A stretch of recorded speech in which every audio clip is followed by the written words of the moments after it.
Hey there guys, welcome to this video. My name is Pushpender Gill, and in this video we are going to be talking about GRE Math Subject Test. Now this is a disclaimer, this is not a video for GRE General Test, this is a video for GRE Mathematics Subject Test. So that's a different test altogether.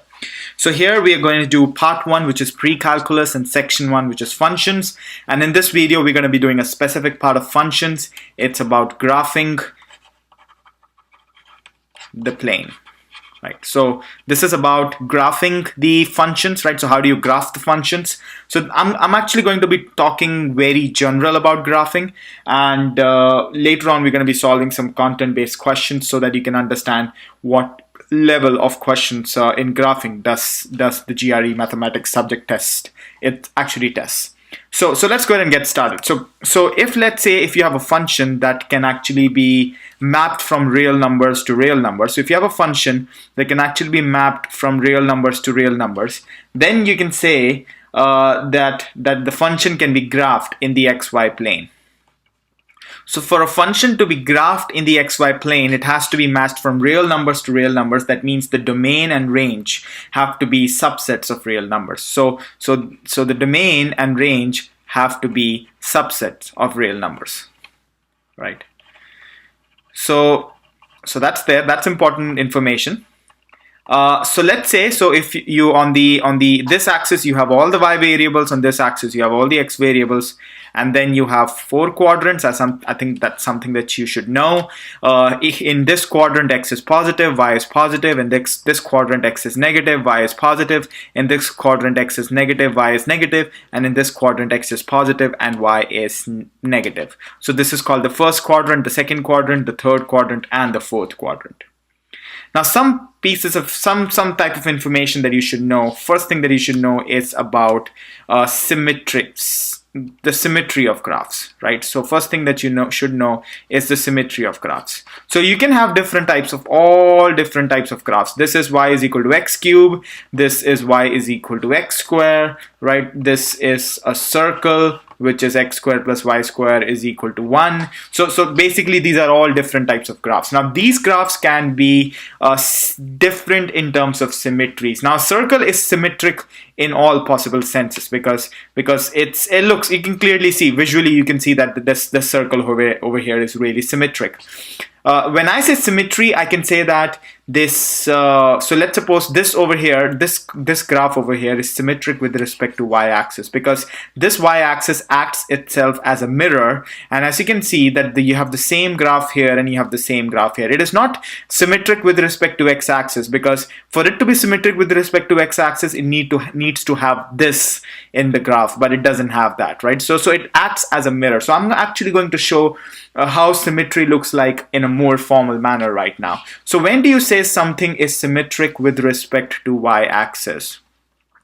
Now something is symmetric with respect to y-axis if that graph all the x comma y values, there are negative x comma values in the graph. So if you have x comma y in a graph, negative x comma y should exist in the graph. Then you can say that the graph is symmetric with respect to y-axis. How does that say? So let's say if I say we have this graph over here, right? So this is y is equal to x squared. Now this is symmetric with respect to y-axis, because even if I substitute x in the graph or I substitute negative x in the graph is going to remain the same. That means for x and negative x, you have the same y value. That is what you can say about symmetry with respect to y-axis. And you can clearly see if you have a point here, you have a point here. So let's suppose if this point is x is 2 and y is 4, you have a point x is negative 2 and y is 4. So you can see if x comma y exists in the graph, negative x comma y also exists in the graph. Going by the same logic, I can say that when is the graph symmetric with respect to x-axis? The graph will be symmetric with respect to x-axis if for all points x comma y in the graph, x comma negative y exists. So that means when something is symmetric with respect to x-axis, whether you substitute y or whether you substitute negative y in the function, it is not going to matter, right? So let's say that the function is, so whether you substitute y or you substitute negative y, it is actually not going to matter. So that is a graph which is symmetric with respect to y-axis. So let's say x is equal to y square, right? So let's say we have this function here, x is equal to y square. So the graph actually looks something like this. Now this is something with this which is symmetric with respect to x-axis, because even if you substitute y here, or even if you substitute negative y here, that means the graph is going to look the same. It's going to contain those points, and that is what is the meaning of symmetry with respect to x-axis. Now another thing is symmetry with respect to the origin. That means that if x comma y exists in the graph, then negative x comma negative y should exist in the graph. One simple way of showing something with symmetric with respect to origin, I would say, let's say we have this function here. Okay, let's say this is a circle. Now if this is symmetric with respect to origin, because if this, let's say 3 comma 4 exists, then negative 3 comma negative 4 exists in the graph. So this is something that you call symmetric with respect to the origin. That is, if x comma y exists in the graph, then negative x comma negative y will exist in the graph. So here is the summary of all the things. Here's the summary of all the symmetries. How do you know whether something is symmetric with respect to x-axis? Well, if x comma y exists in the graph, then negative x comma y should exist in the graph. How do you say something is symmetric with respect to x-axis? Well, if x comma y exists in the graph, then x comma negative y should exist in the graph. How do you say something is symmetric with respect to the origin? Well, if x comma y exists in the graph, then negative x comma negative y should exist in the graph. Right, so that's there. Another thing that I want to talk about symmetry is the symmetry. It's the graph and its inverse. So let's suppose if you have a function y is equal to f of x, right? So this is a function, and let's say that the inverse of the function exists. It's a bijective function. The inverse of the function exists. So let's say that inverse of the function is f.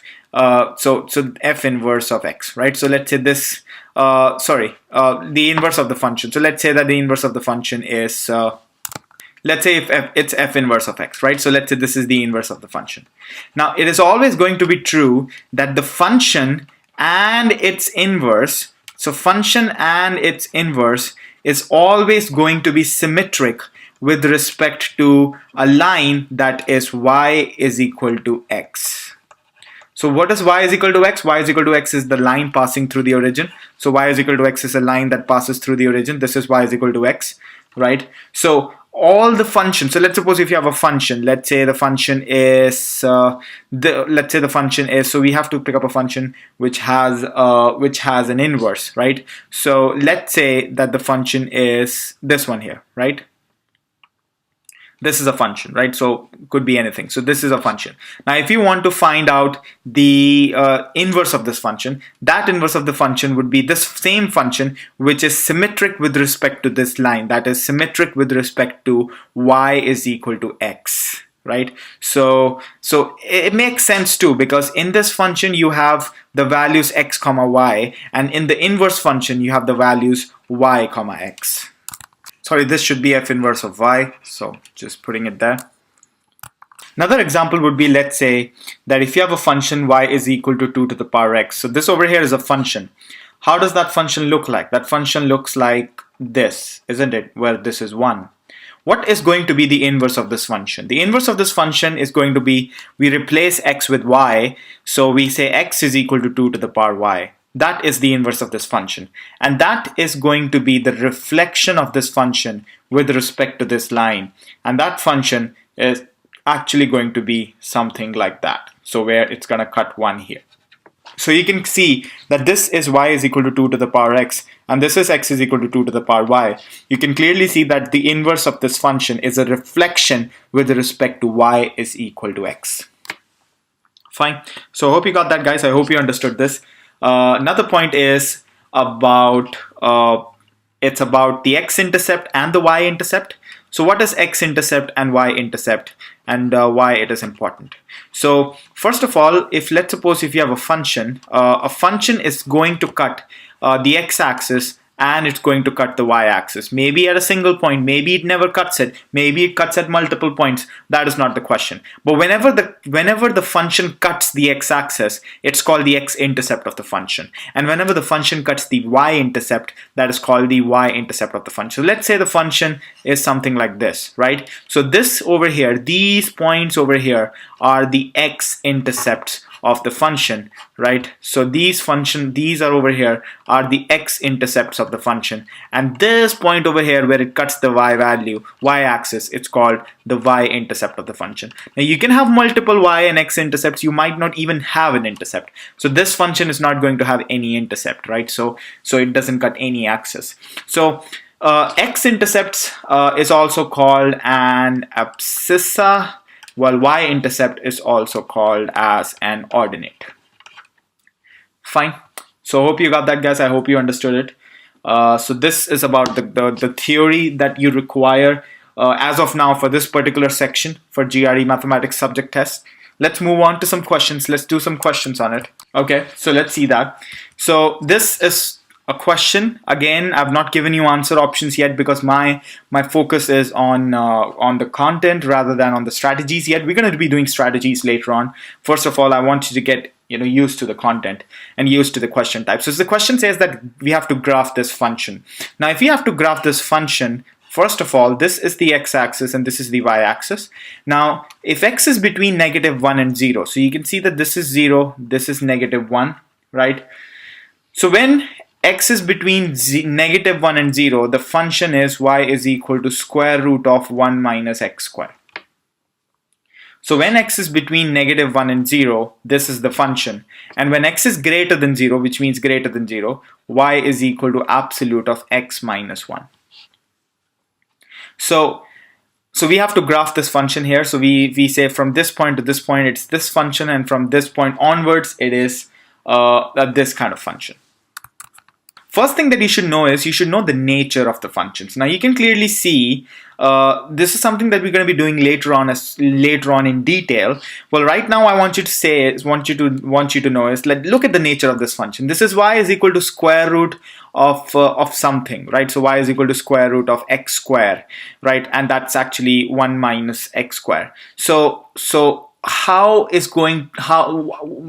what kind of function is that? How it is going to look like? It's definitely a function which has an x square in it. So it's going to be a curve rather than a line, right? So it's going to be a curve rather than a line. So you have to understand that this is a curve rather than a line. And this function is going to be a line because it's a linear function, right? Because the power of x is 1. Here the power of x is 2, right? So this one is going to be a curve and this one is going to be a line. So first of all, let's find the intercepts. When does this function equal 0? So first of all, what is the x-intercept of the function? So when I substitute x as -1 in this part here, when I substitute x as -1, you can see y is equal to square root of 1 minus -1 whole square, that is equal to 0. That means when x is -1, the value of y is equal to 0. So that means this is a point that the function is at. Now let's try to find the y-intercept. To find the y-intercept, all I have to do is just equate y to be equal to 0. So if I equate y to be equal to 0, what do I get?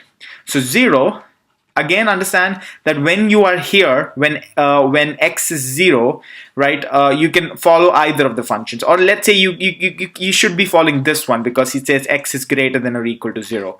That is equal to absolute of x minus 1. That means x will have to be equal to 1 for y to be equal to 0. So that means this is 1 here and this is how the function is going to be. And since I told you this is a curve, right? So this one is a curve. So this one is going to be a curve. But there are two possible curves that can it take. It can take either this type of curve. It can be either this type of curve. And what is this type of curve and this type of curve? The difference is between the rate at which the curve is changing.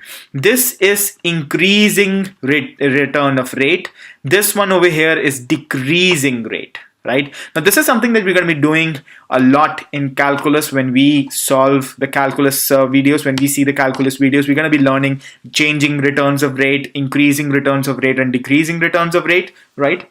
All I can tell you is that since x has a negative next to it, and when I find the derivative of this function, it's going to be decreasing returns of rate, right? So it's going to be decreasing rate. So when I say decreasing rate, that means it's going to be this type of function rather than this type of function. There are different ways of thinking about this and trying to come up with the same answer, but this is what I'm thinking right now because I'm seeing this question for the first time, and this is what I'm doing right now. So this is what it's going to be, and after that the function is going to change its form, and this is an absolute value function. How does an absolute value, what is the general form of absolute value of function? If I say y is equal to absolute of x, that looks like this. And how will y is equal to absolute of x minus 1 will look like? Well, clearly the function is going to shift to the right by 1 unit because you have a negative 1 here. Again, we're going to be doing that when we do transformations of functions, because a question is not going to just test the graphing skills. It's going to test multiple skills. So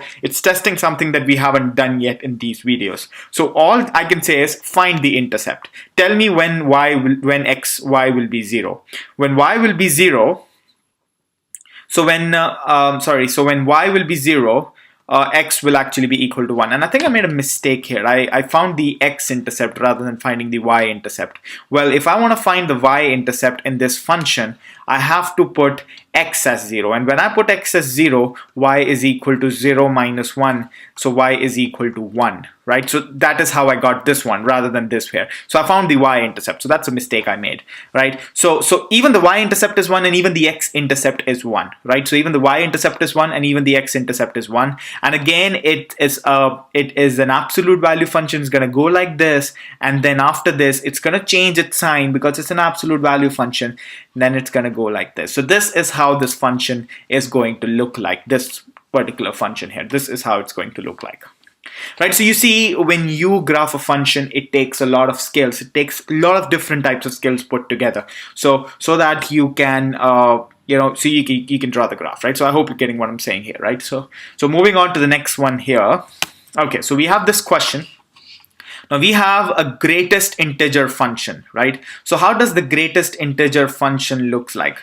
When I say greatest integer function, I mean to say when I say x is equal to 2.9, right? So when x is equal to 2.9, no matter what happens, you're always going to take the lowest possible integer. So greatest possible integer, which is less than 2.9. So you're going to say y is equal to 2. So whatever you put in, let's say you put 2.8, you're going to get 2 out of it. But if you put 3.1, you're going to get 3 out of it. Because greatest integer function it's the greatest integer less than or equal to x, right? So what is the typical form of greatest integer function? So when I substitute x as 0 or 0.1 till 1, this is how it looks like. From 1 to 2, it's going to return me a value of 1 no matter what happens, right? From 2 to 3, from 2 to 3, it's going to return me a value of 2 no matter what happens. So this is how a greatest integer function looks like, right? It looks like steps. It looks like steps, right? So this is how it looks like. So the question says that this is the graph from x is equal to -2. So from x is equal to -2 till 1, actually till here, it's going to be this function. Again, you can clearly see it's a decreasing rate, so it's going to be a curve like this.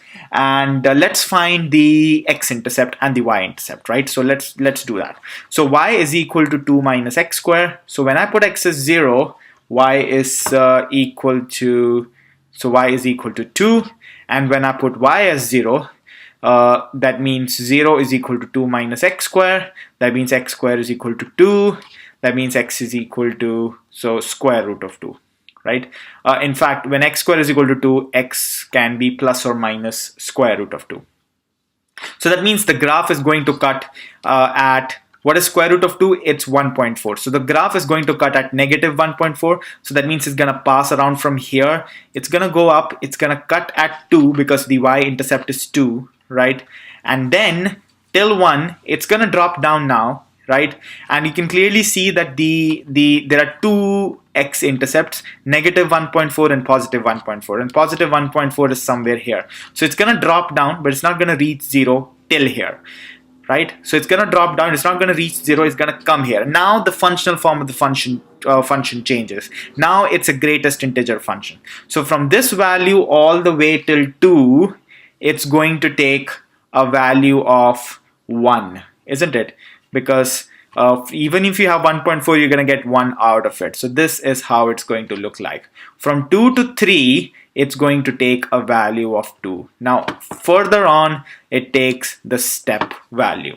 So this is how this function looks like. So I'm going to repeat once again what I did here. First of all, you had this function. It has a decreasing returns of rate. It has a decreasing derivative, you can say that. So it's going to look like this. Why does it have decreasing derivative? So if you try to find dy over dx, it's actually going to be negative 2x. So it has a decreasing, it has a negative return here. So that means it's going to be this type rather than this type. So this is there, and the y-intercept is 2 when you substitute x is 0, and after that the positive y-intercept is plus 1.4, which is here. So it was expected to come down here, but since at this point at x is equal to 1, the form changes. At x greater than 1, it's going to be absolute value. So that means from 1 to 2, it's going to take value of 1. From value of 2 to 3, it's going to take a value of 2. So this darkened dot means it's going to take a value of 2, right?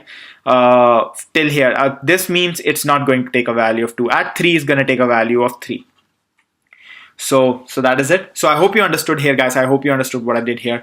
Thank you very much for watching this video. I hope you got what I did here, and I hope you understood the content. We're going to be doing some strategy-based questions for sure. We're going to be completing the playlist, and I hope you got this. And before I go, just make sure that you give me your valuable feedback at this email address, that is support@perfectscores.org, explore our website, that is perfect-scores.com, right? So, and also give us your valuable like at our Facebook page, which is facebook.com/perfectscores, right? And follow us on Twitter and all of the social media platforms. So thank you very much for watching this video. I'll see you in the next one.